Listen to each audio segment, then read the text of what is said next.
İnsanları kategorize etmezler Amerikalılarda. Sen Türksün, ha bu Türkler şöyledir. Böyle bir kategorize yapmak ayrımcılık, ırkçılık olarak bakarlar. 11 Eylül olaylarını çocuklarıma soruyorum. 11 Eylül saldırılarını Amerikalı öğretmenleriniz devlet okullarında size nasıl öğretiyor? Bunu Müslümanlar mı yaptı diye size öğretiyorlar?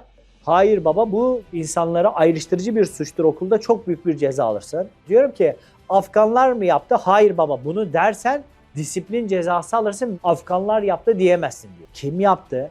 Bir grup terörist yaptı. Bu şekilde olayı sadece yapanların suç olduğunu, suçun kişisel bir şey olduğunu, bir topluluğa ithaf edilemeyeceğini ilkokuldaki çocuklarımıza devlet okullarında öğretilen bir konu.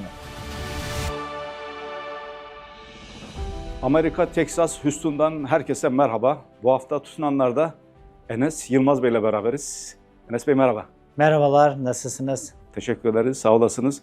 Burada ne işlerle uğraşırsınız? Kişiselleştirilmiş ürünler yapıyoruz. Tişörttür, deri ürünleridir, hediyelik eşya gruplarıdır. Uzaktan çalışan müşterilerimiz de var. Onlar adına da üretip yolladığımız bir iş yerindeyiz şu an. Aynı zamanda printer makineleri, Amerika geneli bir satış ağımız var. Yedek parçaları, teknik servisi ve sarf malzemelerini satıyoruz. Aynı zamanda aslen inşaat mühendisi olduğum için inşaat işlerimiz var. İçeriği az önce gördüm.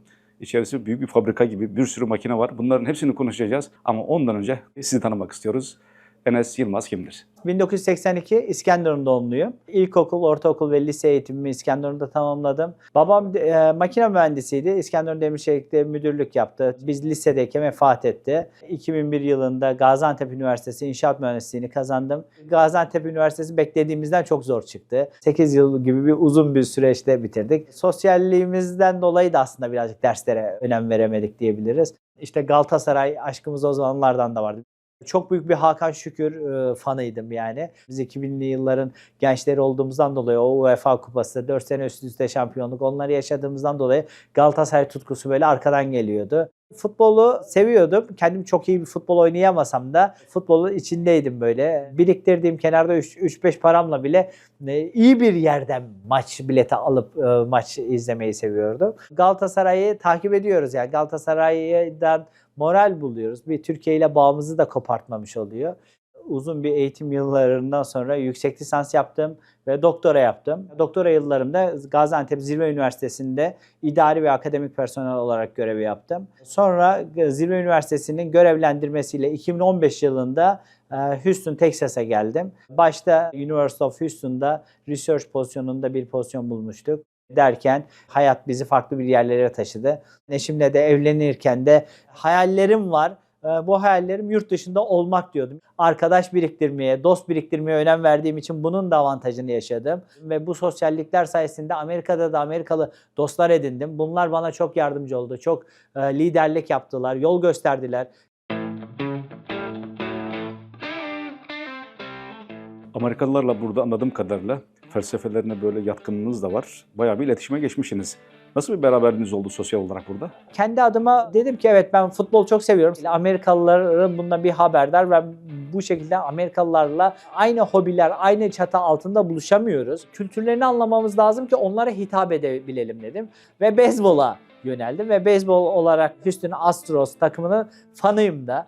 Avcılık çok yaygın bir avcılık hobileri var. Bu avcılık işine merak saldım. Silahlı bir avcılık değil de balık avlamayla alakalı bir şey. Çünkü balıkçılığı öğrendim. Bana bir Amerikalılar öğretsin. Amerikalılarla bu şekilde bir sosyal çevre edindik. Derken çocuklarımız büyüdü. Burada okula gitmeye başladı. Ayrıştırmayıcı, kapsayıcı bir eğitim sistemleri var. Bu kapsayıcılıktan dolayı çocuklarımız daha hızlı entegre oldu ve onlardan da öğrendik. Örneğin başlarda tabii ki eşimle gece gündüz çalışıyoruz. Çocukları iş yerine getiriyoruz. Aile şirketi havasında yönetmeye çalıştık. Bir gün oğlum dedi ki baba dedi, Amerikalılar bir kaçamak olup ailelerine vakit ayırıyor. Biz ise iş yerine geliyoruz ve çalışıyoruz dedi. Bir menajer alman lazım dedi.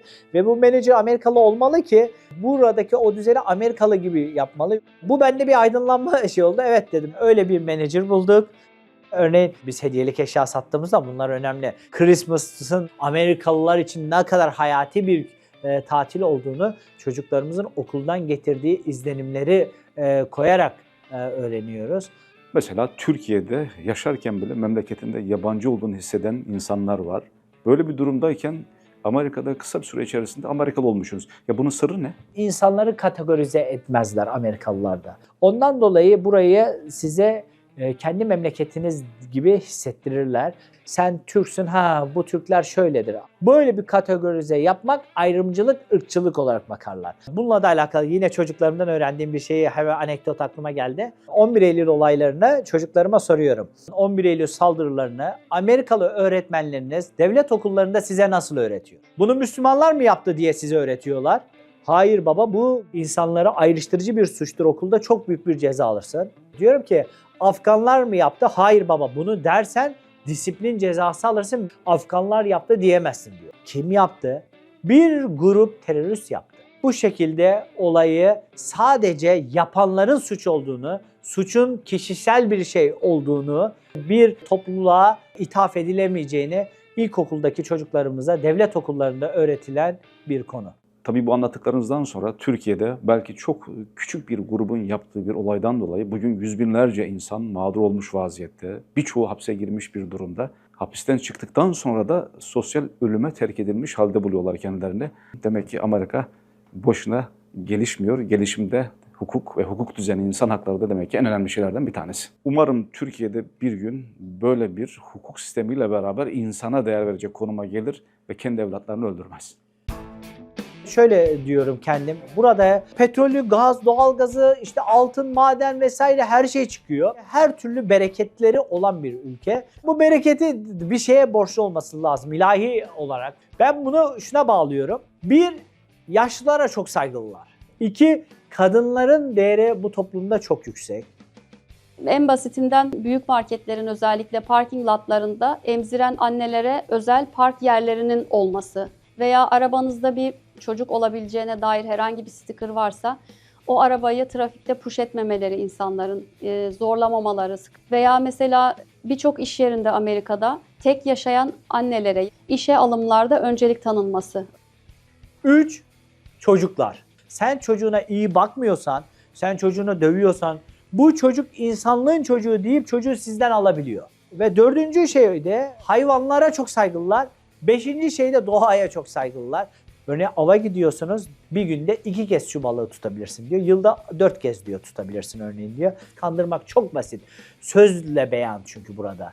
Ama kandırmıyorsunuz. Diyorsunuz ki bu kurallar o hayvana, o doğaya saygı için kurulmuş. Bu Amerika'daki o dirimin, bu bereketin bunlardan olduğunu inanıyorum.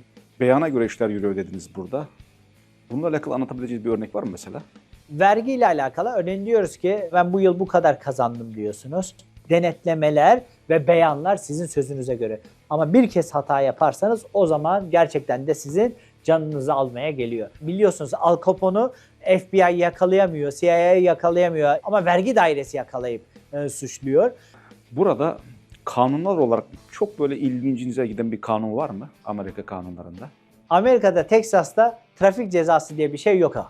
Trafik polisleri size ceza kesmiyor aslında. Size mahkemeye duruşmasına randevu günü kesiyor diyebiliriz. 60'lık gidecek yolda 100'de gitti diye bir kağıt yazıyor ve size mahkeme günü geliyor. Davalı taraf sizsiniz, davacı polis de oraya geliyor. Ve kendinizi örneğin dil olarak rahat hissetmiyorsanız devlet size ücretsiz tercüman yapıyor. Bir tane Ağrılı arkadaşım ben Kürtçe biliyorum demişti. Kürtçe tercüman tamam. Sonra ikinci duruşmaya geliyor. Soranice tercüman getiriyorlar. Diyor ki ben bununla anlaşamıyorum diyor. Ben diyor Kırmancı Kürtçesi konuşuyorum diyor. Üçüncü kez oluyor. Üçüncü kez de gerçekten Kırmancı ve bunların hepsinin gel git parasını devlet karşılıyor. Ve geldi durumunu anlatmıştı. Hakim gerçekten ihtiyacı varmış da hızlı gitmek zorundaymış deyip cezasını kaldırmıştı. Yani burada bir trafik cezası bile olsa mahkemede kendinize savunma hakkı veriliyor. Amerika'yı çok güzel anlattınız. Ben de böyle yakından tanıma fırsatı buldum. Sohbet çok keyifli. İsterseniz şimdi de Amerika'ya geldikten sonraki tutunma sürecini bir dinlemiş olalım sizden. Darbe sürecinden sonra üniversitemiz, çalıştığımız üniversite kapandı ve benim vizemi uzatma şansım kalmadı. Ailemin geçimini sağlamak için ne yapabilirim diye bakarken ikinci elcilerin olduğu bir yerden şunu fark ettim. Kitap da satıyorlar ve 1 dolara satılıyor. Türkiye'de o zaman satılıyor bu kitaplar 20-30 dolara. Ben dedim bunları Türkiye'ye yollarım gemiyle. Türkiye'de arkadaşlar satar. Buradan başladım. Gaziantep, Ankara'da ODTÜ, Bilkent, İstanbul'da Boğaziçi, orada kitapları sataraktan biz para kazanıyoruz. Bu kitaplar aslında Amerika'da da 50 dolara, 60 dolara, 70 dolara bile satıldığını fark ettik. Amazon'da satmayı öğrendim. Başka eyaletlerde kitap toplamaya başladık. Amerika'nın farklı yerlerinde biz de eşimle beraber gidip topluyoruz. Tabii ki sermayelerimiz başta böyle kolay değildi. Otel parası verecek durumumuz yok başta. 24 saat açık olan Walmart'ların önünde park ediyorduk arabamızda. Arabanın içinde uyuyorduk. Çocuklar zaten her yerde uyuyabiliyor. Küçükler. Sabahları da uyanınca da o şehirdeki kitapları topluyoruz. Oradaki Türk arkadaşlardan iş arayanlar olduğunu gördüm. Onları işe aldım. Onlar sürekli orada tarasınlar, bulsunlar kitapları, bana yollasınlar, ben burada satayım. Böyle bir sürece başlamış olduk. Ardından oralarda depolar kuralım dedik ve toplamda 9 farklı yerde depolar oluşturduk ve kitap satmaya başladık. Kitapçıların içinde şunu fark ettik, tişört satılıyor ve bu tişört işini merak ediyorduk. Sonra bir gün genç bir arkadaşımız geldi. Abi dedi, ben tişört yapmayı biliyorum, beraber tişört yapalım mı? Ve tişört işine başlamış olduk. Tişört işi devam ederken renkli makinalara geçmemiz lazım dedim. Dallas'ta bir fuar var. Dedim ki ben bu fuara gideceğim, buradan makineyi alacağım. Gittim, orada bir makine dediler ki 30 bin dolar. 15 bin dolar olur mu? Ya olmaz. Gidiyorum geliyorum. Adamları darladım resmen. Tamam, sana 15 bin dolara vereceğiz. Şuna geldik, 15 bin dolarım da yok benim. Dallas'taki bir iş insanı arkadaşım var, Hüseyin Bey. Dedi ki tamam ben alayım sana dedi. Sen bana paran oldukça öde dedi. Tekrardan başladık o makine için iş kurmaya. Ve derken biz o makineyi çalıştırmaya başladık. Cesaret geldi, gittim bir makine daha aldım. Bu sefer 0 aldım. Sonra ikinci makine, üçüncü makine, dördüncü makine, beşinci makine, altıncı makine oldu. Ve bir yılın sonunda bir fark ettim ki 1 milyon dolarlık mürekkep almışım. 1 milyon dolarlık mürekkep çok gözüme geldi. Bu mürekkeplerden kar edebilmek için daha ucuza mürekkep ararken Çin'den DTF teknolojisini fark ettik. Ve bu teknolojiyi araştırırdık ve kendimize uygun olduğunu karar verdik. Bu makineleri biz kendimiz için kullanmaya başladık. Ve bunu getirdikten, kullandıktan sonra insanlar bunu beğendi ve bizden talep ettiler ve biz bu makineleri satmaya başladık. Ardından boyasını, filmini, sarf malzemesini ve teknik servisine ihtiyaç duyuldu. Bunların hepsini biz sağlar ve verir olduk ve şu an Amerika genelinde 4 eyalette bayilerimiz var. O bayilerimizle beraber Amerikalılara bu makineleri satıp servisini veriyoruz. Toplam 60 çalışanımız var. 60'ımızın 20 tanesi Türkiye'den gelen arkadaşlarımız. Buradaki her bir tişört her bir müşteriye özel. Tişörtlerimiz burada. Farklı farklı renklerde, farklı farklı bedenlerde çok geniş bir tişört seçeneği sunuyoruz müşterilerimize. Buradaki her bir müşteri farklı bir desen istiyor. Deseni basıyoruz burada ve burada teker teker paketlenip her biri böyle küçük küçük paketlerde müşterilerimize ulaşıyor. Bir babaanne torunlarına bir tişört yaptırmıştı. 2022 yılındaydı. 2026 yazıyordu tişörtün üzerinde. Dedik ki acaba yanlış mı yazdınız? Hayır, 4 yıl sonra gideceğim, şimdiden planlamasını yapıyorum deyip tişörtlerini 4 yıl sonraki gezi için almıştı. Buradan da şunu anlamıştık. Amerikalılar gerçekten çok organize ve programlılar. Bu da kendi makinalarımızdan bir tanesi. UV DTF sticker makinesi. Kendi markamız. Bunun da satışını yapıyoruz. Cam eşyalara, hediyelik eşyalar gibi şeyler burada yapılıyor. Na na na na. Merhaba. Na na na na. İkisi benim, o da yeğenim. Biz aile şirketiyiz. Çocuklarımız burada büyüyor. Yani böyle kurumsal bir firma olmaktansa aile şirketi olmaktan da gurur duyuyoruz. Aslında eşimin de benim de hayalimizde esnaflık veya ticaret yokken Amerika'daki kapital sistem bizi biraz da buraya evirdi diyebilirim yani. Ben öğretmendim ama şu an burada esnaf abla olarak tanınıyorum. Biz de tabii 2 küçük çocukla gelmiş bir aile olarak çok fazla soru işaretlerimiz oldu ilk geldiğimiz zamanlarda ama bize rehberlik yapan çok güzel aileler oldu. Burada 10 yıldır kardeş gibi olduk. Bize destek olan, Houston'da var olan komüniteye çok çok teşekkür ederim o konuda. Bizi hiçbir zaman yalnız bırakmadılar. Onlardan gördüğümüz iyilikleri bizden sonra gelenlere biz yapmaya çalıştık. Bizim yaptığımız aileler onlardan sonra gelen ailelere, yani bir kelebek etkisi şeklinde devam etti. Toplu bir tutunma oluyor. Yani kim heybesinde ne varsa onu paylaştı. Ben bu tişört işini binlerce kişiye öğrettim diyebilirim. Avrupa'da ve Amerika'daki belli başlı yerlere gidip konferanslar verdim. Yeter ki insanlar tişört işi yapsınlar ve tutunsunlar istedik. Biz mesela birilerine tişört işini nasıl yapmalıyız diye anlatırken biz de o şekilde başarılı olduğumuz için eşim hep şunu söyler. Ablayı da işe dahil edeceksen abi başarılı olursun. Çok şükür Houston'da biz şu an 250 tane aile bu tişört işi yapıyoruz. Başarı olarak bunu kendime görebilirim. Daha çok kişiye vesile olabilmek benim için daha önemli. Sonunda maceramız şuna dönüştü. Ben doktoralı bir inşaat mühendisiyim. Burada konusunda tecrübeli bir arkadaşımız vardı. 3 ortak bu işe girsek olur mu dedik ve olur dedi ve 3 ortak işe girdik. Şu an için 50 tane townhouse dediğimiz bir tür evi yapıp satıyoruz.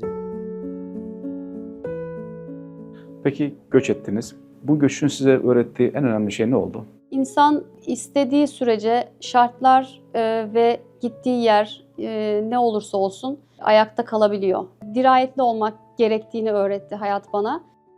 Yeni yerimizi sevmemiz lazım. Sevmezsek olmuyor. Harekette bereket olduğuna inanıyorum. Burada da aslında çok uzun süre kalmamamız gerektiğini düşünüyorum. Buradan da bir başka yere daha göç etmemiz gerektiğine inanıyorum.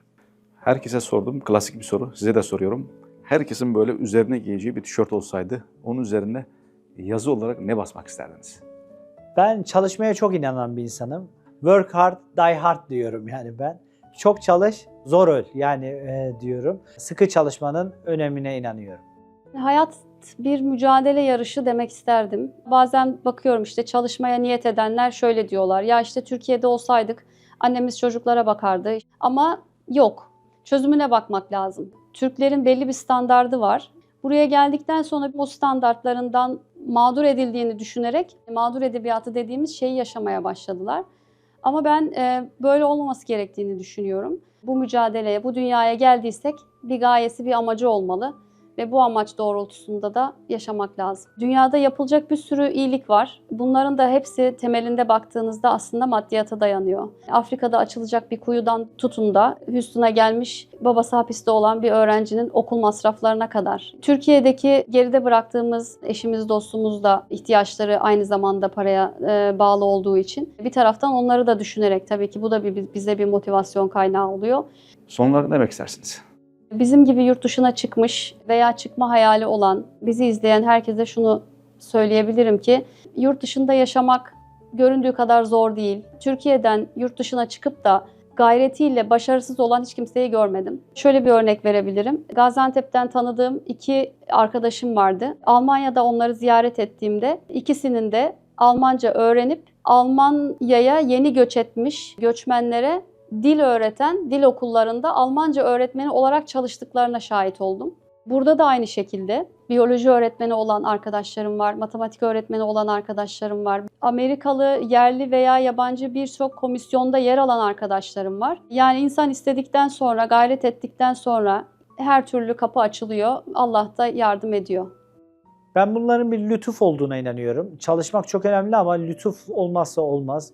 Bu lütufu verenin de bunu paylaşmamızı emrettiğini biliyorum.